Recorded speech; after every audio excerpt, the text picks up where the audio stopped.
Welcome to Why Your Business is Invisible Online, the podcast that connects businesses online with the people they want to serve.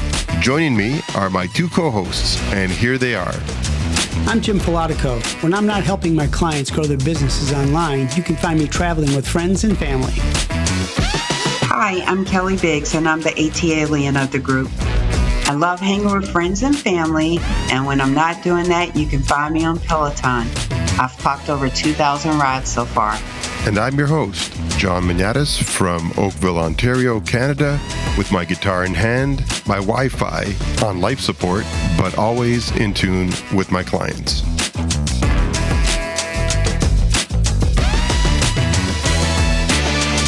Welcome, everybody, to Why Your Business is Invisible Online, the podcast that connects businesses online with the people you want to serve.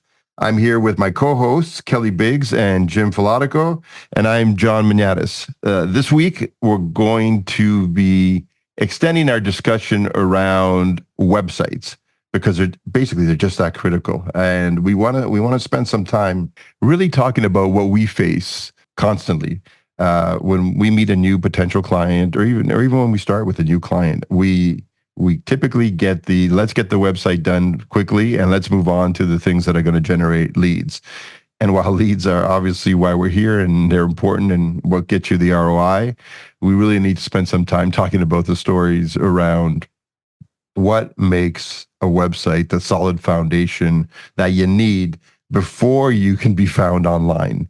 There are so many pitfalls that you can, find yourself in if you don't do this right.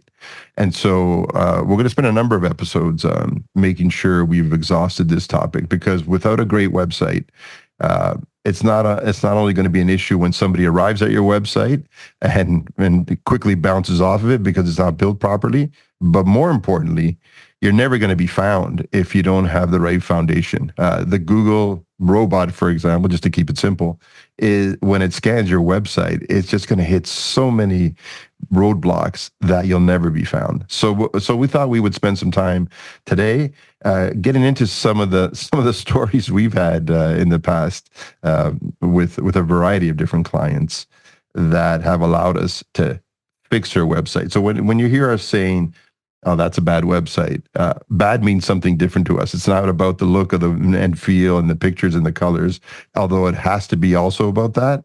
We're talking about some of the technical things that Google and its robot have to understand about your website before you're going to be seen as a brand authority in your space. And that's what's critical. Delving into things like something called Core Web Vitals. We'll explain what that is in a second. Things like how the website is being maintained. So the concept of web maintenance. We're going to continue talking about things like helpful content and so forth. Kelly, pick a story in your life when it comes to websites and some of the pitfalls that your clients were probably headed towards, and where you had to deal with the website first before you jumped into generating leads for them. So one of the things that strikes me about people's websites is that they are very personal.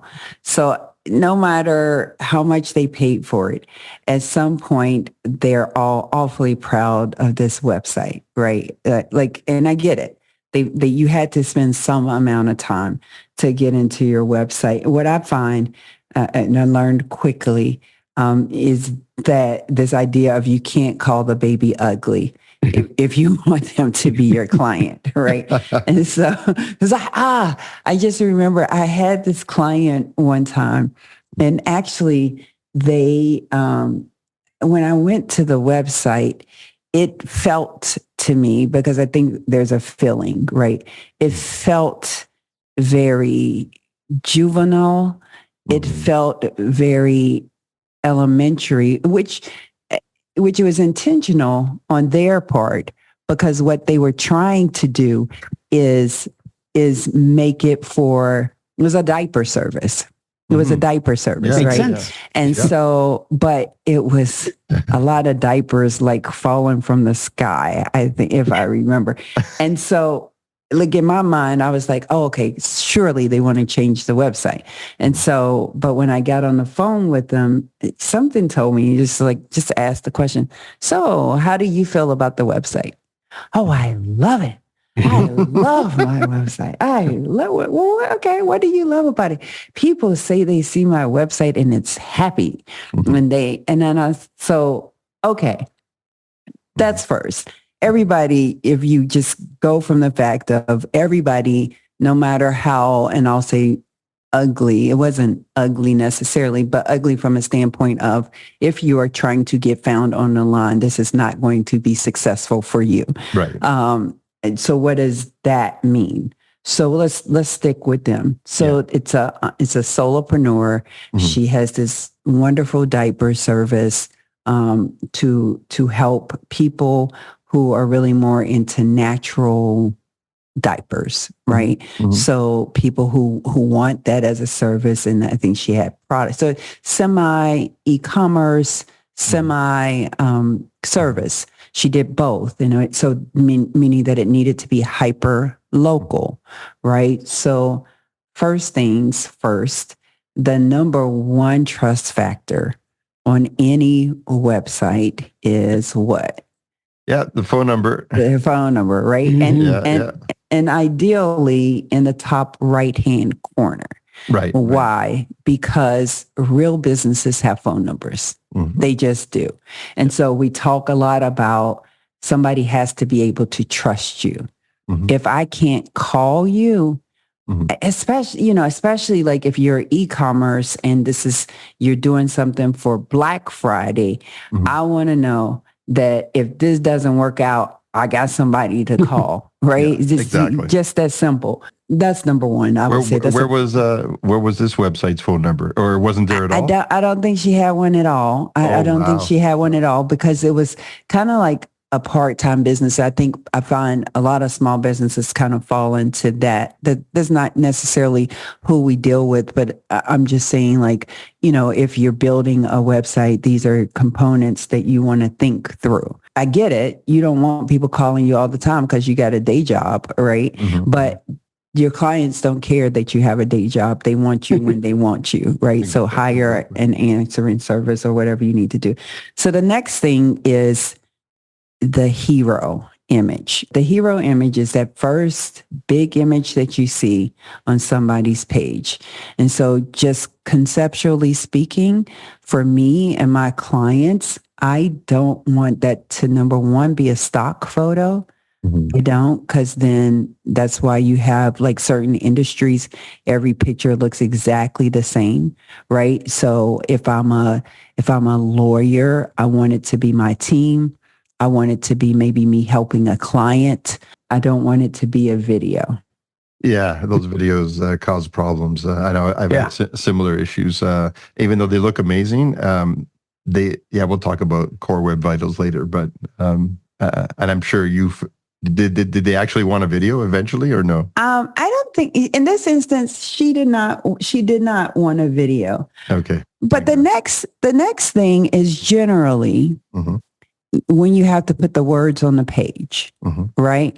Nobody wants to pay for a content writer. Nobody does. And the content is the most important thing because if you think about it, really the content, the words are the only thing that Google specifically, and I would say every other search engine, like especially like if I think chat is going to become more and more important. There will be search features within chat and Perplexity and all the AI search engines, right? Yeah, ChatGPT. Yeah, absolutely. Yeah.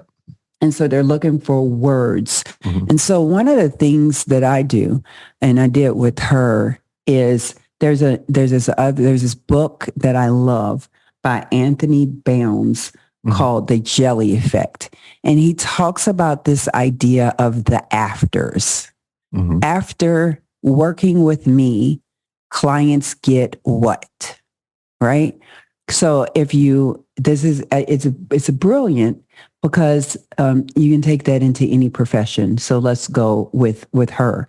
After working with me, moms get the satisfaction of knowing that they're putting natural materials on their baby's bums. right? After working with me, busy moms don't have to worry about having diapers readily available. After working with me, that, that's huge. So really telling that, what's the after? And just shifting clients to that gets them out of the mindset of, and I'd say especially lawyers are extremely guilty of this. I'm a lawyer. They want to lean into their authority and their expertise. And while it's important, and a measurement actually for Google, it's not the most important thing. So for this particular client, we were able to think through, like, let's pull back and understand who your audience is. Because from this, I honestly, when I looked at it, I was confused as to what it was she actually does. Like, she leaned more, it was actually more of an e-commerce. She was selling her products, specific diapers, she was doing the service too, but that was only local. Okay. You had to be within a certain mile. Were her product descriptions good though? Like, did they have? Was there enough detail there? Or that's a great question. Great question. No, the answer is no. Okay. The answer is no. But after working with us, and I'll just be completely honest. It was not a website that we ended up taking on, primarily because the budget. She just didn't have the budget for us. Fortunately for her, she had a really smart husband who really did know how to create it. But what she gained, we really just did like a couple of strategy sessions with her to talk about what are the pieces and components that would benefit her website to make it, one, seen, and two, to convert. So that was, her struggle, honestly, and it's a struggle that I think that a lot of clients run into is, but I don't have the budget for this. Right. I don't have the budget. And I think a mistake that people make is putting something out without the budget that just is, you're going to have to redo. Yeah, exactly. And or at least reset your expectations. Yeah. Right. Let's talk a little bit about that budget, because I think that's one of the biggest issues. And I'm going to just throw my opinion out there, but you guys feel free to challenge me on this. But I really believe that you have to have a really good budget for building the website first, as opposed to, thinking about, what the amount of budget you want to put on your SEO and your pay-per-click and so forth. In other words, put aside the right amount of money to do your website right first, and then think about your longer-term budget that's going to be more periodic, monthly, or et cetera. Only because of what we keep talking about, the importance of setting up your website for success, not failure, so that when you're found, people stay on it. And so Google can find it and put it and give it the authority it deserves. And if you don't spend the money on your website and take the time to do it right, you're just gonna have to do it later. You're gonna have to go back and fix all the things you forgot to do in the first place. That's one of the things I think with our experience we've been able to get past. I'm interested in hearing Jim's take on this, because Jim, I know you've come up with something really creative for your clients, because at the end of the day, websites are really expensive, but also in order to pay for the website, I might need money to get that. And I know, Jim, you have like a creative way to address this for some of your clients, where they pay you kind of along the way, still get the website and still get the lead generation. Can you talk a bit about just the story of who that has worked for you in the past? Sure. And let me back up real quick, because when we talk about the budget for the website, one of the things that I think we all experience is when you're talking about a website, they don't understand that there's an additional cost for content. Right. So they expect the price of the website to include the content, and the content is really the special sauce that really makes the website work. And unless they do it themselves, and we offer to help kind of optimize it, that's at a complete different cost. And that's something that people don't realize when they say, okay, I want to buy a website. Well, I can build a website for free on pick a, Wix or whatever else. But they don't realize that once they do that, that they have kind of a shell, and that's about it. But yeah, one of the things that we offer is you put together a package that maybe goes over 12 months where they pay the same amount so they can budget it properly. I had a business that was just starting out, brand new, didn't have a logo, didn't have really anything. And so we set up a plan where they paid each month. And at the end of 12 months, they've done a website, they've done some pay-per-click advertising, they've done some tactics, but it gets them going right away so that they start to get some successes. Because if they get successes, it makes me look good. and their website's being found based on different things we do. So it really helps out by being able to offer that up. So talk us through that business. Like how you said they just started. Tell us about, like, was it a multiple owner? Just walk us through kind of what yeah, this one was like. It was kind of an offshoot of an existing company. It was a recycling company, and they wanted to lean into or kind of pivot or add on a paper shredding business. And they wanted to try to build that business up before they bought the equipment to be a remote type paper shredding company where they go to a company's, they go to the business, they pick up the dumpster or the cart, they go out to their truck, they shred it, they videotape it, whatever, and then they bring the thing back, and they do that every month. What they wanted to be able to do is to start to generate some business ahead of time before they had to buy the truck. So if they could go pick it up, bring it back to their recycling plant, which they had, it's been in the business for years. There was no extra cost really involved other than labor. So they could shred it, take a picture of, video of it shredding and doing the same thing.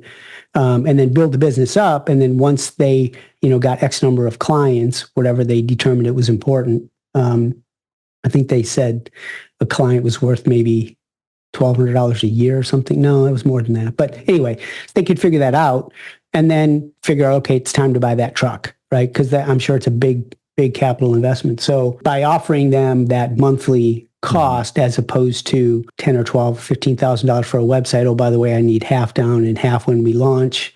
And it's, you're going to launch in 60 days. So that's a big chunk of money. If you spread that out over 12 months, it really helps out. And so we try to help small businesses do that. And that's the best way to do.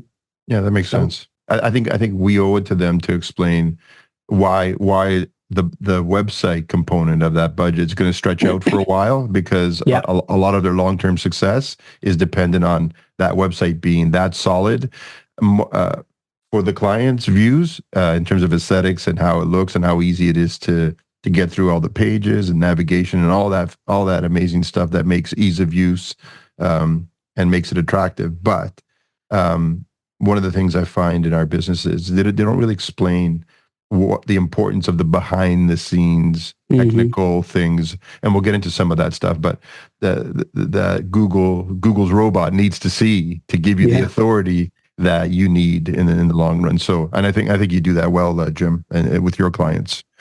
So, Jim, I'm curious with the paper shredding business. Let's talk about like the home page. Like what components? How do you figure out? I'm gonna go back. How do you figure out how many pages somebody needs for their website? Number one. And then number two, on that very important homepage, like where did you land? Like talk us through like what that journey was like. Well, I mean, first you start out with who's your target client, right? And if there's different variables based on that client. So for instance, if you have lawyers as clients and they have paperwork or medical, this client, they wanted to focus on it because they were brand new. They really weren't sure they were willing to take any business, right? But but that's not how you build a website. So you try to figure out what they want. So we determined that they wanted to kind of lean into the legal realm, medical realm, you know what I mean, those businesses. And that you need security. You need to make sure that those papers don't get out into the hands of other people. So you need better security. So we wanted to make sure we spoke to that. The big thing with that was when you start thinking about the homepage, and we want to make sure they had credibility and authority, and that they weren't some fly-by-night that may sell their paper. You know, they may never even shred it. They'll sell it to somebody else, right? So, Right. So you want to make sure that the security part was really important to them. So we put that on the website, and the authority of that while this is a brand new division, this business has been in the family for 30 plus years, and they've been in the same location for that long, and, you know, well respected and that kind of thing. So that helped kind of drive and support that authority issue and the security thing. So that was important. Showing the location, you know, putting that address and that phone number, like we talked about earlier, you know, right up front, because, you know, it's a local place. It's not like you're going to drive it 600 miles somewhere and lose sight of it, right? And knowing that that location exists, you know, you could Google it and actually go there, was important. And then, you know, just the different associations they were a part of, and with recycling, there's all kinds of regulations and rules and things like that. So all that stuff really helped build that. And then as far as like, how do you build out the website? You have to focus on what their target clients are. So we did that. And then once we determined, okay, it's medical, it's the law group, and then it's just kind of general. So general business. If those were the main ones, then each one really deserved its own page and needed its own page to build that authority. So then we built out one that specifically answered to the concerns and questions, the how and the why, for a medical facility to be comfortable doing business with us. Talking about that, so and then I'm going back to the jelly effect again, right? It's a couple of things. One, you talked about building that persona, right? And so that kind of drives it home.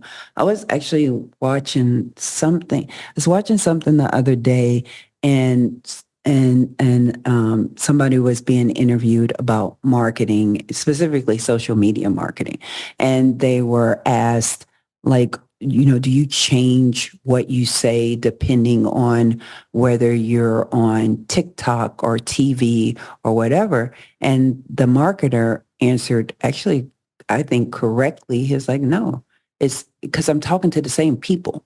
My people don't change. The medium might change. Like, I might do a video, but it's the same people.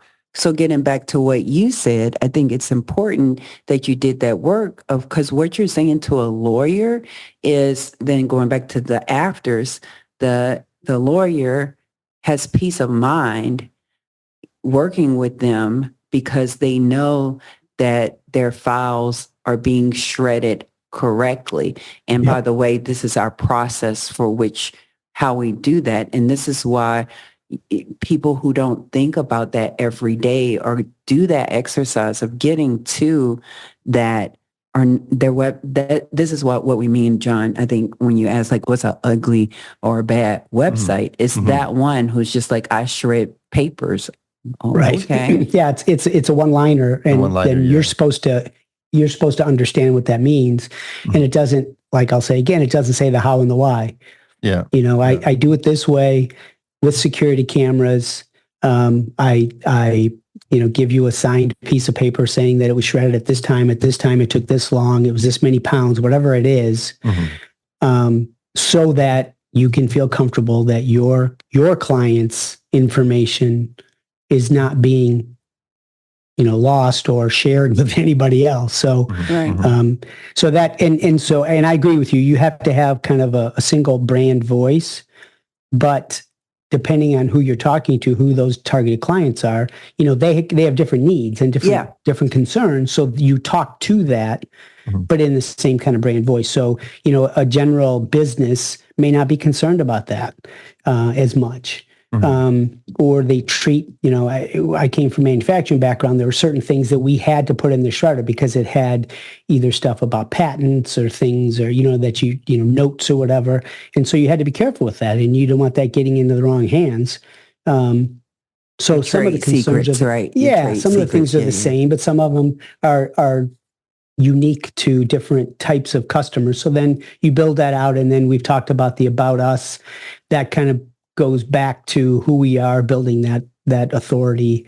So you want to have that kind of information. Frequently asked questions are always good to have, because there are a lot of questions, whether it's specific to a different persona or not, that's what people now search for. You know what I mean? We're searching a lot different than we used to. So now we'll actually ask a question in a conversational way.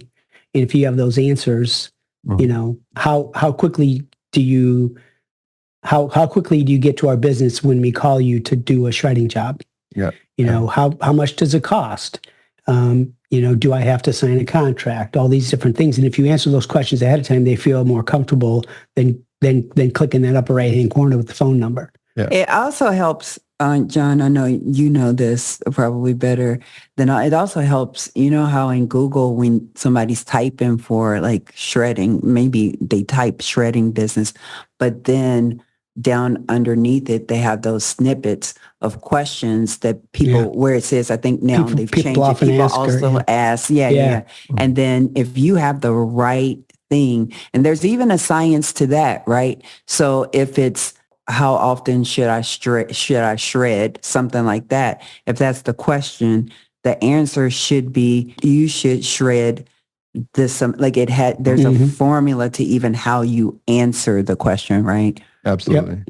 Yeah. You guys, you're both talking about, I think content's a big, I think we should dive into it a little bit more deeply. For example, like I'm dealing with a few clients right now with, on the HVAC side, on tree services side, and so forth. But the same thing seems to be coming up when it comes to content, where I have to take the time, and let me know if you guys do that with your clients too, because you talked about authority. You mentioned authority a few times. You mentioned brand. You mentioned experience, and the Google acronym that the robot sort of is programmed to understand, the EAT, which is all about experience, authority, trustworthiness.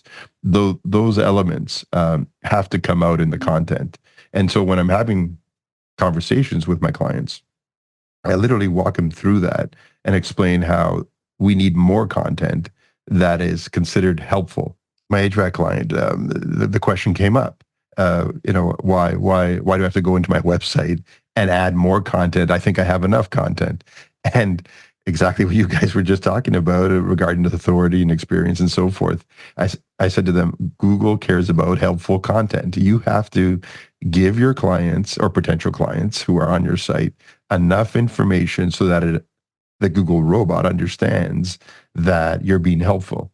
And that builds, in the mind of the Google robot, it builds authority. It builds that trustworthiness, not only with your client, because you're trying to impress two people. You're trying to impress your clients, of course, but you're also trying to impress Google so that they don't bury you on page 7, but they put you on if you don't impress Google first, you're not going to get none of it matters. Yeah. Well, and other search engines, right? Because Google, and other search engines. I suspect Google won't be the first choice in 2 or 3 years. That's a great point. Yeah. John, I'm wondering, so when you talked about the HVAC company, what do you think their pushback was? Like, is this just a solopreneur? Like, has he been in business for a while? Like, why do you think he doesn't want information? I think it's just he's been burned before. I think you guys have clients too, where you start off the relationship almost having to help them get through the experience they had with the previous digital marketing consultants, because there's lots of them out there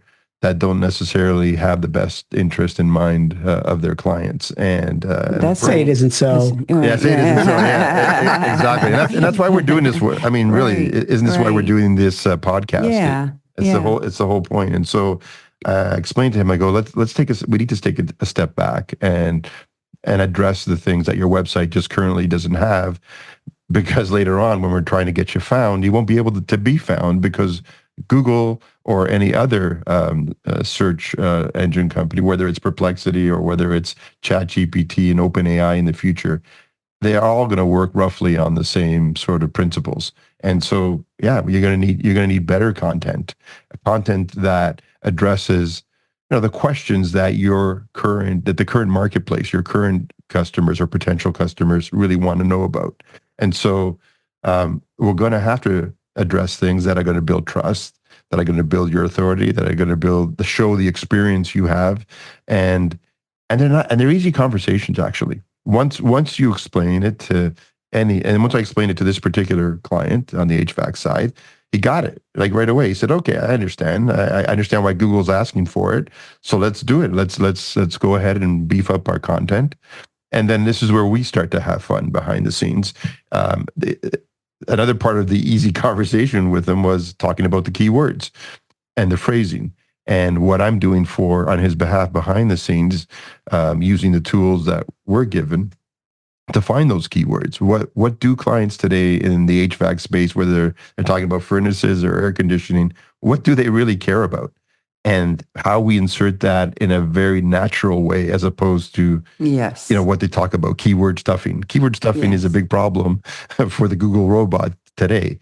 Perhaps it wasn't when, this world of the internet and digital marketing started years ago. But yeah, everybody started keyword stuffing. We don't do that. It has to fit naturally. And again, the clients get it. That's what I've noticed. Once you explain it in the right way, they understand, and they understand the investment. So Jim, to your point, they don't want to spend the money necessarily up front. It's just more cost. They want the money they spend to immediately go to return. Return, cause and effect. I took the time to explain the details, and you only have to explain them once, and they get it. They understand. Okay, they don't understand the mechanics. This is how it works. And so he didn't understand it at first, but now he gets it, and he's thrilled to make the investment because he knows. He trusts me now, which is great. But a lot of that has to do with taking the time up front to build the trust. So how do you then, trust is interesting. How do you measure success? Like, especially because in this instance, what I heard you say was he had been burned by digital marketing. You're really smart. I get that. That's great. But now moving from, I trust you, John, and I'm going to put this content on my website, then what's the results? What's for him? What happened? I'm curious. It's early in the game right now, so we haven't. I don't like. I'm not showing them any clear lead results yet. Okay. No, because SEO takes time, and I know that we have to put the content in there now so that it bears fruit later on. So we had that conversation. He's fine with it. He understands it takes a while. And average, how long does for SEO? So that's interesting because we get this all the time, right? Yeah. So it's like, are you playing the long or the short game? So what if did you have any pushback from him when you said, I want to, talk me through, like, how do you determine or how do you level set that?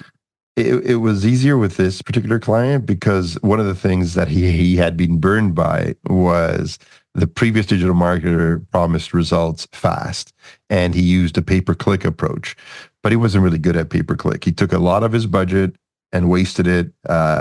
Probably wasn't very good with the keywords, probably wasn't good with the bidding process, and a bunch of things can go wrong in the world of pay-per-click, which we'll probably deal with in other episodes. But for this particular client, he wanted nothing to do with it. He actually loved the fact that this was going to take a little while longer, but it would bear fruit later on. And the good news is, and I think we've all experienced this with SEO, you start seeing little things that start going right.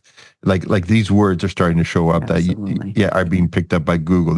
You're being noticed for these words because of the work we did before. So I guess what I'm saying is a lot of our efforts are explaining to clients what is happening behind the scenes so that they feel their money isn't being wasted, that incrementally they're feeling some positive emotions from the things we're doing for them, even though it's not generating hard leads right away. So far so good with this client because of what I'm doing, which are the steps that all of us do. But explaining the steps is critical. Not the nitty-gritty details. They don't want to know that. They just want to know. Jim just said it a number of times: the how and the why of what we're doing, and then they're fine. Then they actually continue to invest, and their budget goes a little bit higher than what they would have expected. But as long as they understand what we're doing with it, so far, yeah, and that client, so far so good. And that wraps up another episode. My name is John. This is Jim. And I'm Kelly. Thanks for joining. Hey, don't forget to subscribe. Thank you for tuning in to Why Your Business is Invisible Online. If you enjoyed today's episode, please do us a favor and subscribe and follow us on Spotify and Apple. Be sure to share it with other business owners who might find it helpful. If you want to dig deeper, contact us at ruinvisibleonline.com. That's capital letter R, capital letter U, followed by invisibleonline.com. Or message us on our LinkedIn business profile with the same title, Are You Invisible Online? The information shared in this podcast is for educational purposes only and should not be considered professional advice.